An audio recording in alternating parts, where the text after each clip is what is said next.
দাউদ শরীফের 4781 নাম্বার হাদিস।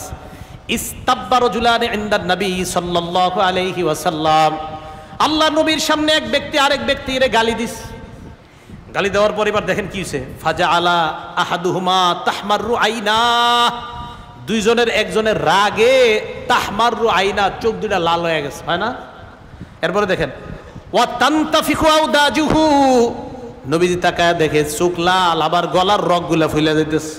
এই যারা রাগ হয় এদেরকে তাকায় দেখেন, আর গলার রগ ফুলে যায়। তো আল্লাহর নবী দেখে কি দুই ব্যক্তি রাগ হয়েছে, এর মধ্যে দুই ব্যক্তি একজন আরেকজনে গালি দিতেছে, এর মধ্যে একজন রাগ হয়ে গেছে, তার চোখ লাল হয়ে গেছে, আবার তার গলার রগও ফুলে গেছে। নবীজি বুঝছে তো ভয়ঙ্কর অবস্থা হয়ে যেতেছে। নবীজি বললেন, ইন্নী লা আরিফু কালিমা, আমি এমন একটা বাক্য জানি, লাউ ক্বালাহা হাযা, এই ঘাড়ের রগ ফুলনেওয়ালা ব্যক্তি এবং চোখ লাল হওয়া ব্যক্তি যদি এই কালিমাটা পড়ে, এই বাক্যটা পড়ে, সাথে সাথে লাযাহাবা আনহুল্লাযী ইয়াজিদু, তার ওই রাগ সাথে সাথে দূর হয়ে যাবে।